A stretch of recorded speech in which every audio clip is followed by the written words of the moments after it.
morning, everyone. On behalf of the Sun Belt Conference and its presidents and chancellors, athletic directors, football coaches, and especially the 1,000 football student athletes, welcome to New Orleans and the Mercedes-Benz Superdome, and as I like to say, the worldwide headquarters of the Sun Belt Conference, and today the site of the 2015 SBC Football Media Day. As I mentioned to those of you that were at our function last night, and I appreciate all of you that attended and hope that food and beverage was good as usual. I knew that we were going to be competing against the Big 12 today when we had our media day set for today. I didn't realize we were going to go head-to-head against the British Open and Jordan Spieth. But for those of you that are following, here's at least an early Oosthuizen has gone into the lead at -13. Zach Johnson has made a run. He's -3 after 5. Dunn bogeyed the first hole and has fallen to 6th. So now, those of you that are following, go ahead and put your phones away, and we'll give you a recap when I'm done with my remarks. I'd also like to welcome Sun Belt fans and members of the media who are not able to attend in person and who are following either on Twitter and or watching today in real time via the new app called Periscope.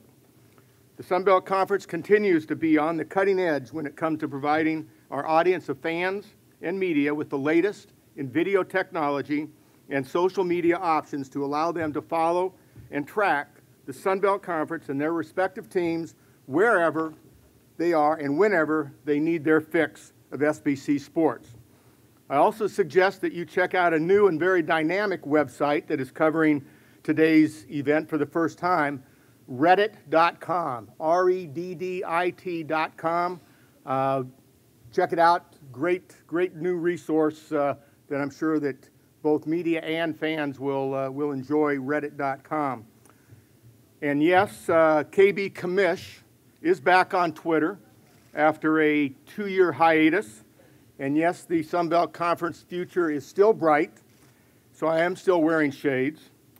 I do look forward to interacting with Sun Belt fans and media in a positive and respectful manner as it was originally intended when developed in the coming months. Welcome also to those of you attending the Sun Belt Media Day for the first time. Here's my contact information that I give every year.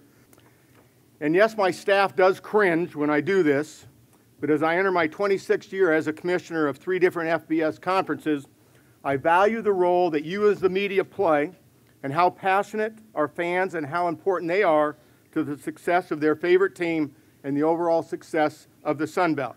Contact me in a civil and respectful manner, and I will reply. This season marks only the 15th that the Sun Belt Conference has sponsored football. And as the lyrics of an old 1967 Beatles song, for those of us from that era, it's getting better every day. And as one of the only 10 FBS and now CFP conferences in the country, we are part of a very elite group of conferences. And being headquartered here in New Orleans with football programs located in the states of Texas, Louisiana, Alabama, Arkansas, and Georgia, along with North Carolina, New Mexico, and Idaho, we share a region and a footprint with the SEC that is certainly rich in football, tradition, and history. And yes, great high school football, and that will translate in years to come, getting better all the time. 2 years ago, we had our first media day here in the Dome, at which time we launched a new logo and a new branding campaign and introduced a new mantra for the Sun Belt and its member university. Together we rise. Our 11 football playing members, along with University of Arkansas Little Rock, University of Texas Arlington, have not only embraced those words, but they have put that in action on their individual campuses. Helen Keller once said, "Alone we can do so little, together we can do so much." And Vincent van Gogh, "Great things are done by a series of small things brought together for the good of all." And President John F. Kennedy, in a speech in 1963, that still lives and resonates 50 years later, "A rising tide lifts all boats." Sun Belt Conference universities are experiencing tremendous growth in their athletics departments, especially when it comes to the sport of football. New and/or renovated stadiums, practice and training facilities, academic support centers, are all under construction or have been completed on each of our 11 football playing campuses in the last year.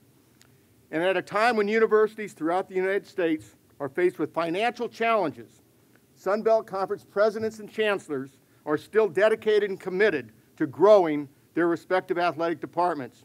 And at the same time, Sun Belt Conference athletic departments, under the leadership of a great group of dynamic and energetic athletic directors, are generating more external revenues as athletic expenditures and operating budgets increase throughout the league.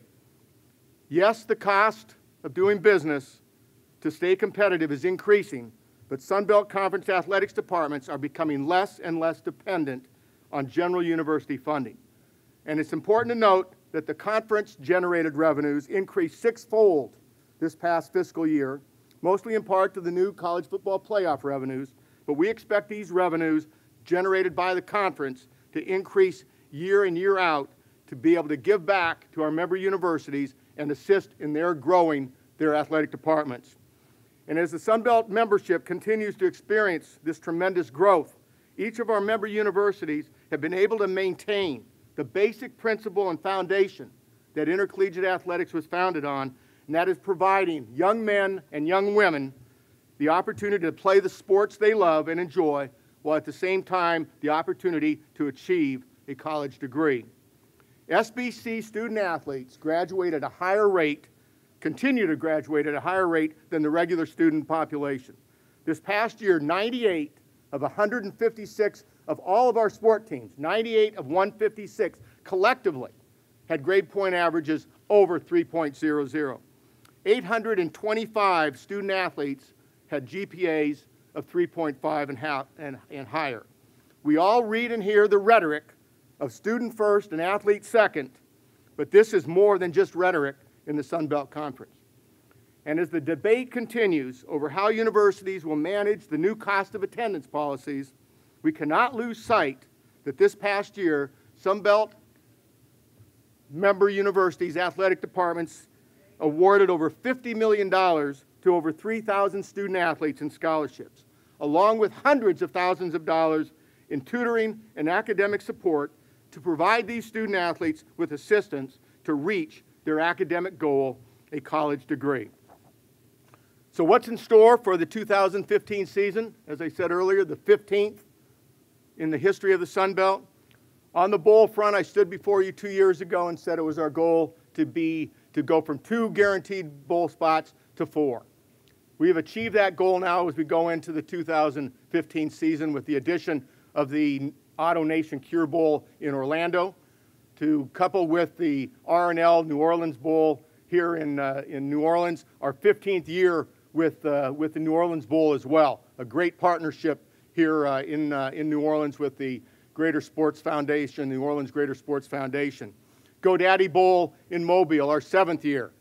And what a great start last year up in Montgomery with the Raycom Camellia Bowl that, again, was our 3rd guaranteed. And we know that going into this year, it will be a great event and a great venue and a great destination in Orlando. Is 4 the right number? Ask our coaches later today, and the answer is no. As you know, this past winter, spring, we had serious conversations in Little Rock and Austin. We thought we were going to get to number 5. Unfortunately, did not materialize. I'm sure that those conversations will continue once this football season, is over.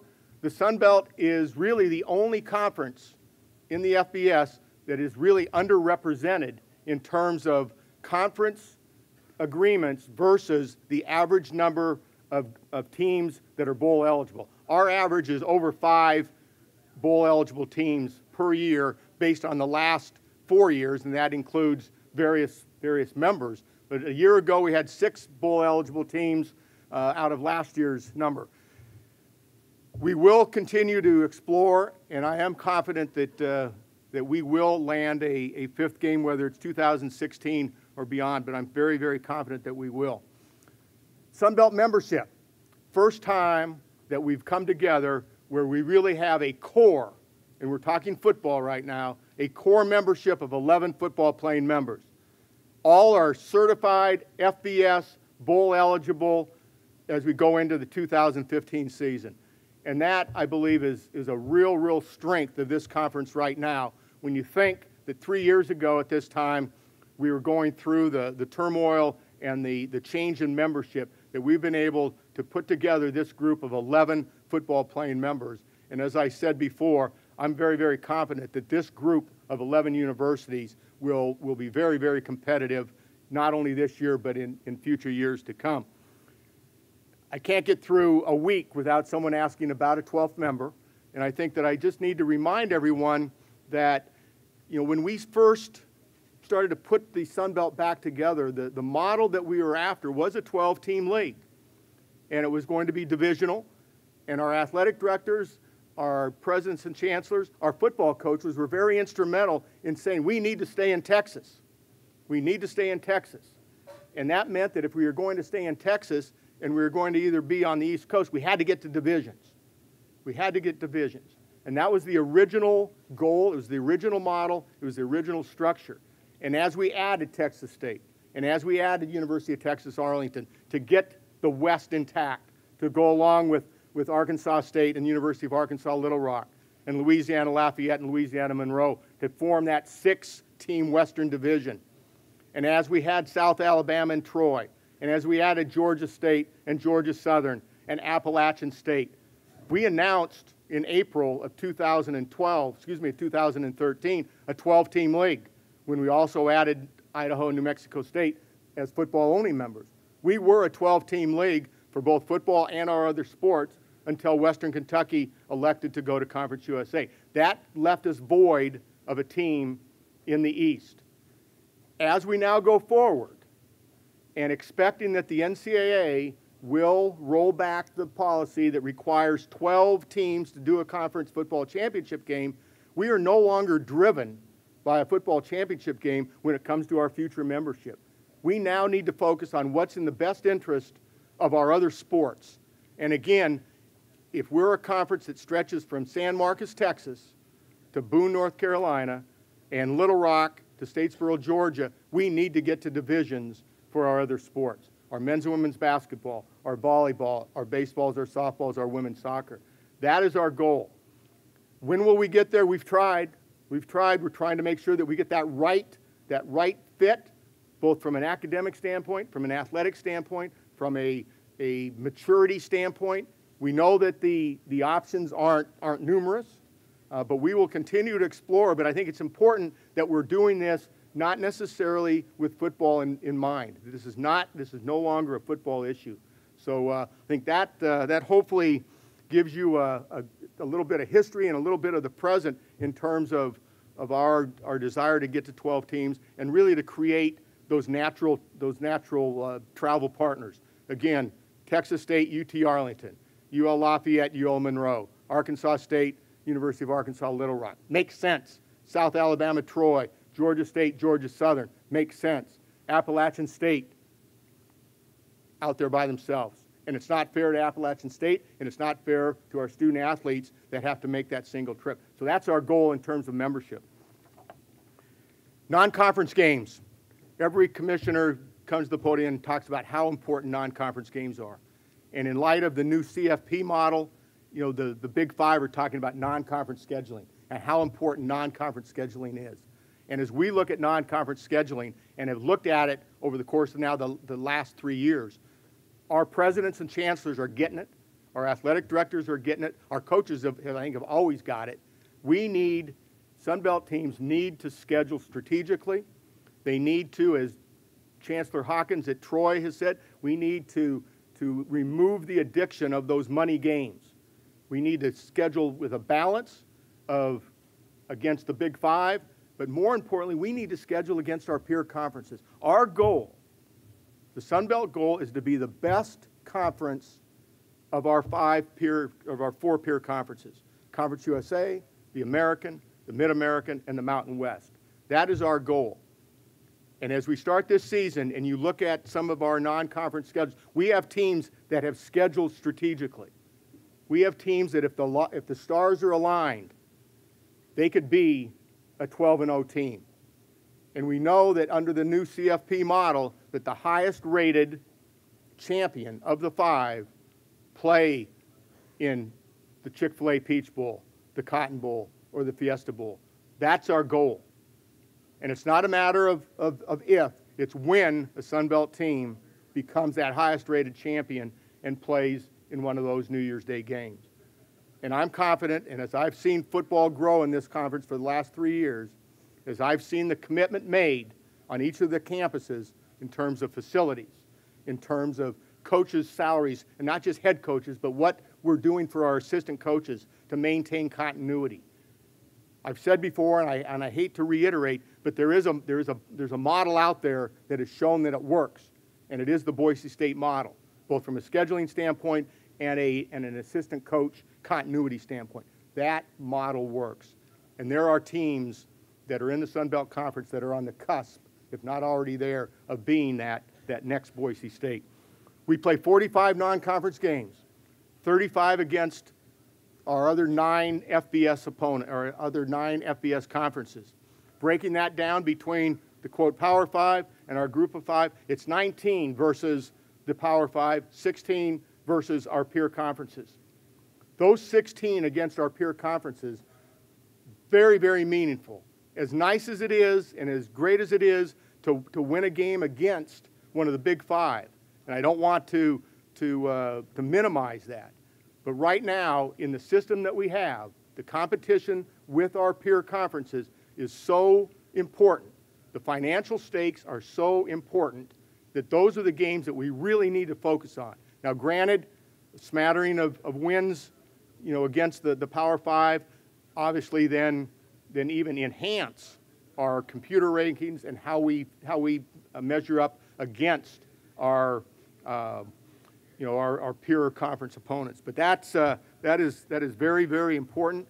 It's becoming more and more important for home games. And as our athletic directors are scheduling, they are focusing on eliminating some of those 2-for-1s and going straight 1-for-1s. And to get those home games, especially against our peer conferences. This year we do have the luxury. Missouri plays at Arkansas State. NC State plays at South Alabama. We have some home games against the Power 5, which is great. But as we build schedules in the future, I think that we're going to see more and more games against, and it's important for them as well. They're recognizing that as well, that it's important. And as the Sun Belt gets better, a game against a Sun Belt opponent helps them in their overall computers. So I think we're creating a structure, a scheduling structure that will be beneficial to the Sun Belt in the future. TV, we're midway through a long-term contract with ESPN. We all know the power of ESPN, what they've done for college football and how they've grown college football and how engaged they are and how invested they are. We're probably not even close to renegotiating an agreement, maybe 18 months away from trying to renegotiate our existing agreements, which means that what we have to do is to take the contract that we have and maximize that contract. And via ESPN3, I think we are taking advantage of this new ESPN property. Many of you were around when ESPN was a single platform. They added ESPN2. Nobody wanted to play on ESPN2 because it wasn't ESPN. Finally, ESPN2 graduated to equal level of ESPN. They bring on ESPNU. No one wants to be on ESPNU because nobody's watching it. ESPNU is now at that level. ESPN3 is now 4 years in. ESPN3 has 99 million homes that are accessible to the internet for ESPN3. In addition, every college campus in the country is wired for ESPN3, as is every military installation in the world. Over 100 million homes can watch Sun Belt football every Saturday or Tuesday or Thursday. 63 home games this year on our 11 stadiums. All 63 will be broadcast, televised, distributed via some ESPN platform. That's what we need to focus on. It's not the name of the network, it's the distribution and the accessibility, and our fans are getting used to finding out how to get to ESPN3, how to navigate it, how to store it, how to come back and watch it later, how to look at the highlights, and to take advantage of that power of ESPN. I will be available for Q&A here, and I think we'll probably go to that right now. And then once we break, I will identify and recognize others in the audience who will be available following my Q&A. We're on a tight schedule. We probably have about 10 minutes for Q&A. We do have a roving microphone that is coming through, so we've got one right here in the front. Please give your name and your affiliation. Troy Schulte, Arkansas Democrat Gazette. Karl, with regard to the championship game, are you saying that you guys are no longer interested in pursuing a championship game, or just don't think you need to get to 12 to do it? Yeah, I'm sorry. I probably should have elaborated on that. I apologize. We started conversation, official conversation with our football coaches and athletic directors back in early May. First time that the 11 athletic directors and the 11 football coaches talked about a football championship game with any seriousness. No straw votes. No one indicated, yes, I'm, for sure. Right now, it's mixed. There's support. I talked to the coaches yesterday and said as they address this, feel free to give their own opinions on whether they support or oppose a football championship game. And there are definitely advantages, disadvantages. Athletic directors met then 3 weeks later, talked about it just as a group of athletic directors, and have now given me some marching orders to do some research about the financial piece, what it does to the scheduling, how it affects our other bowl partners in terms of when we play those pre-Christmas games. And right now, if you look at the calendar for this year, we're playing, what, 5 games, I guess, on December 5th. And and we did that intentionally. We hope that maybe one of those 5 games does register to a conference championship importance, and that we can, kind of like the Big 12 last year, have a quasi-championship game within the regular season. So we did that intentionally. So right now we're looking at a short turnaround from the end of the season until December 19th. And that's always probably going to be the case, especially if we go to a football championship game. But my guess, the NCAA will roll back that policy sometime this fall, and that we will have serious discussion and come to some type of a vote probably after the football season, and whether that would allow, if there's support for it from the coaches up through the athletic directors, then ultimately the presidents and chancellors would have to ratify that. If adopted in January, probably could realistically conduct a game in December of 2016, if we were to go that direction. Thanks for bringing that up. Thank you. Sir. And these two guys down here are part of the Reddit, the REDDIT. So be sure to look them up there.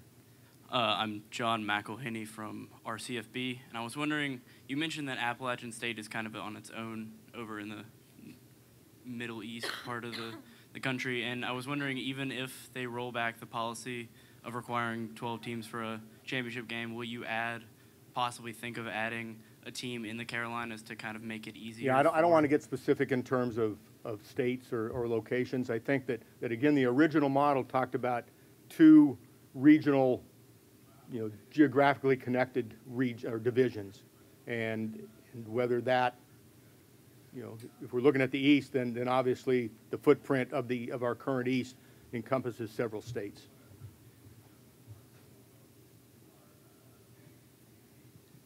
Jeremy Wise, Dothan Eagle. Were you surprised that the early signing period did not get voted in this year, and do you expect it to move forward? Yeah, it appeared, and it's a good question regarding the NLI and the early signing date. I think we were expecting that it would be approved back in June by remembering that the NLI is not an NCAA tool. It's governed and managed by the Collegiate Commissioners Association, 32 conferences, all sports. So it's not just a football issue as well. And But at the end of the day, the 10 FBS conferences would have been able to manage or control that. There was support. It wasn't a majority, and there was some opposition. What was finally decided was to delay any action on the NLI and let a new study group that's already exploring recruiting periods, length of time, practice time, and just the overall student-athlete welfare, and determine whether or not the early signing date could fit into a bigger package of student-athlete welfare issues. So it will be recycled through and reconsidered, and I still think that from a majority standpoint, there is a majority that supports the earlier signing date for football. Whether it gets there is still unknown. Final question? Back here? No, Ted. Ted Lewis from the New Orleans Advocate. Karl, do you believe that Britton Banowski stepping down from Conference USA might affect the relationship between the two leagues, possibly scheduling, or even, at times you've talked about realignment total around the East and West division between the two leagues? Way too early to address that, Ted. I appreciate the subject matter, but I don't think that any of us are prepared to address that. Right now, we're focusing on the Sun Belt. We're focusing on the 2015 football season, and right now, winning games against Conference USA and winning bowl games against our peer opponents, and we can put that one on the back burner. Was there one question back here? Mike Anthony, Statesboro Herald. When looking at possible new additions, do you take into account anything that you saw from Georgia Southern, Appalachian State, and the successes that they had last year, or anything you saw specifically from them that would lead you to look in a certain direction for a new member? Well, again, I think that it's pretty obvious that Georgia Southern and Appalachian State were able to make the transition from FCS to FBS and their membership in the Sun Belt immediate. That's the type of addition you always want to have. It doesn't always work out that way, but in terms of Georgia Southern and App State, two great programs with rich history on the football side, and if there was school X, Y, or Z that had those same types of characteristics, we probably would have added them a year ago or 2 years ago when we added Georgia Southern and App State. So while it would be great to have another Georgia Southern or App State, I don't know if there's one out there right now. Anything else? With that, we do have several other individuals that are here today that are available to the media. First, Steve Shaw, the supervisor of officials. A year ago at this time, we introduced Steve for the first time, a joint officiating program between the Sun Belt and the SEC. And I would just say that year one of that consortium has proven to be very, very successful. Again, feel free to ask our coaches about it. I think that they will demonstrate and indicate that football officiating is better in the Sun Belt under the leadership of Steve Shaw. We have Reed Sigmund from the College Football Playoff. He's the CFO of the College Football Playoff. He's the money guy. He can answer all your questions about formulas and whatever on that. Jennifer Jepson from the Fiesta Bowl. We appreciate the Fiesta Bowl being here today. Austin Martin from the Sugar Bowl, who we are fortunate enough to share a office space here in the Dome with. Alan Gooch, the Executive Director of the Auto Nation Cure Bowl. Johnny Williams, Raycom Media Cure Bowl. Billy Fronte, the R&L Carriers New Orleans Bowl. And Jerry Silverstein from the GoDaddy Bowl. We also have several athletic directors from Sun Belt member universities. Terry Mahajer from Arkansas State. Tom Kleinlein, Georgia Southern. Scott Farmer, University of Louisiana Lafayette. Brian Wickstrom, Louisiana Monroe. Mario, next 30 minutes before we then get into our sessions with our coaches. And again, certainly appreciate your being here and participating, and hope that as we grow this and as we continue to grow this event, it will become even more efficient and provide even greater information to our media, and again, those that are following us on Twitter today and on Periscope. With that, we are adjourned with this session, And again, enjoy your day. Thank you.